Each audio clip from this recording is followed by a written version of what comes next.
Bienvenue, c'est l'heure d'étoffer votre savoir sur le rôle de Grenoble-Alpes Métropole, ses missions, son actualité et ses priorités. Parmi elles, la qualité de l'air. Et le sujet doit mobiliser l'opinion tout au long de cette année capitale verte européenne.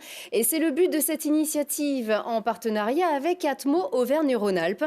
Voir la pollution autrement qu'en surplombant le bassin grenoblois ou en scrutant l'horizon, c'est possible grâce à des capteurs dont le but est d'informer et faire réagir chacun à son échelle. Arthur Glory. On parle souvent de pollution atmosphérique et de ses conséquences, mais comment se rendre compte de la qualité de l'air qui nous entoure ? Dans le cadre de Grenoble Capitale Verte, la ville, en partenariat avec Atmo, propose des balades urbaines équipées de capteurs à particules fines. À travers 10 points d'intérêt dans la ville, ces participants volontaires sont amenés à discuter des impacts de nos habitudes sur la qualité de l'air qu'on respire. Il suffit alors d'un petit boîtier connecté à un smartphone pour prendre conscience de notre impact. Alors c'est un petit capteur miniaturisé qui va par détection optique mesurer les particules fines qu'il voit passer devant son capteur et qui donc traduit ça en concentration dans l'air. Refait un parallèle entre les concentrations de particules, donc PM10, PM2,5 et PM1 qu'on respire. Le capteur les respire aussi lui-même et donc les mesure au même titre que pour savoir ce que nous on inhale à ce moment-là. Qualité de l'air plutôt bonne aujourd'hui grâce à une météo clémente ces derniers jours. Mais en se promenant de point en point, les participants observent des variations. Et à côté d'un fumeur, les courbes s'envolent. C'est un échange autour de la curiosité. Les participants posent des questions et obtiennent des réponses, toujours soucieux de réduire leur impact. C'était super intéressant de voir d'abord juste le dispositif du capteur. Et après, dans la marche, de voir comment... juste à travers ce petit dispositif, comment ça commence à me faire réfléchir différemment en fait, de ce qui nous entoure, ce qu'on respire à tout ce moment, quoi. On est à proximité de chez nous et on se rend compte qu'il y a des thèmes que l'on ne pouvait pas imaginer aborder là à côté, quoi. C'est un sujet dont on parle beaucoup et peut-être pas assez dans le cadre de la campagne électorale, mais je pense qu'il faut vraiment que les citoyens se sentent plus concernés parce que c'est l'avenir de nos enfants, quoi. Les particules fines sont émises par des fâcheuses habitudes et la première revient au chauffage au bois non performant. Il représenterait 60% des émissions sur le territoire. Alors pour réduire son impact, c'est très facile, quelques petits conseils.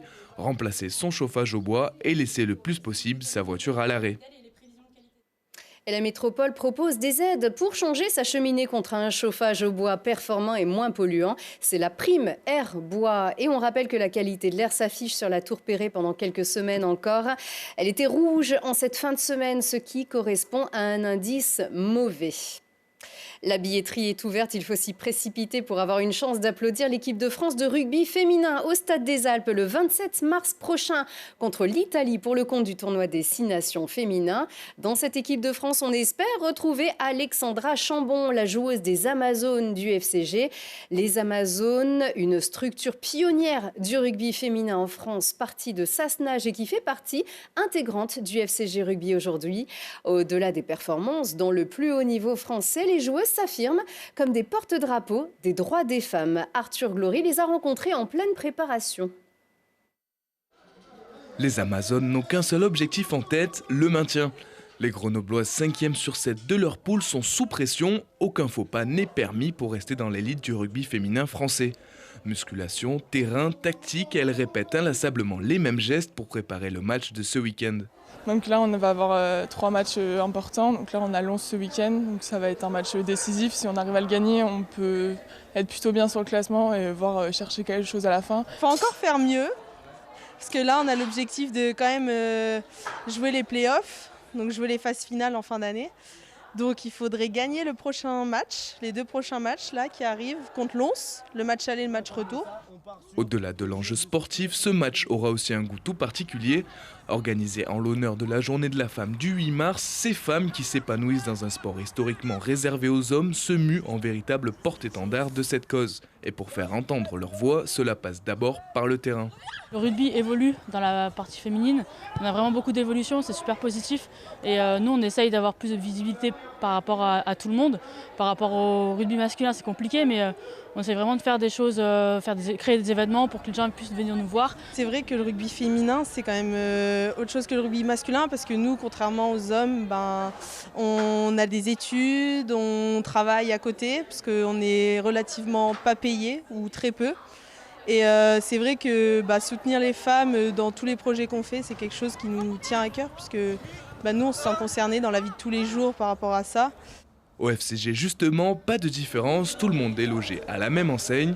Salle de musculation, terrain, staff, une véritable entraide filles-garçons s'est installée. On peut alors croiser sur le terrain des têtes bien connues venues donner quelques conseils pour perfectionner cette jeunesse prometteuse. On s'entraîne avec l'équipe FED des Amazones, donc ça fait un entraînement un peu raisonné au niveau du contact.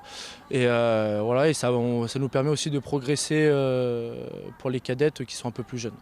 Vu que nous on a un peu plus d'expérience entre guillemets, qu'on s'entraîne avec les pros ou quoi, voilà, le but c'est de leur donner des petits conseils en tout cas pour les amener un peu au plus haut niveau et de les aider et qu'elles s'améliorent un maximum. Même s'il y a encore du chemin à parcourir, on aime penser que Grenoble est une terre de rugby féminin. Théâtre du record d'affluence lors d'un match de 6 nations, le sport connaît un envol médiatique. Et avec 2 Amazones dans le 15 de France, c'est tous les Grenoblois qui sont derrière elles. Voilà, ces 2 Amazones, donc Alexandra Chambon et Manaé Féléou aussi, qui ont leur chance pour intégrer ce 15 de France féminin. Si vous regardez ce JT, attend d'ailleurs, le match de dimanche 6 mars se tient au stade Lesdiguières contre Lons-le-Saunier, coup d'envoi à 13h. Et il est dédié aux droits des femmes à l'approche de la journée internationale des droits des femmes le 8 mars. On rappelle que la métropole grenobloise prend très à cœur sa compétence de lutte pour l'égalité femmes-hommes. Merci de nous avoir suivis. Bon week-end.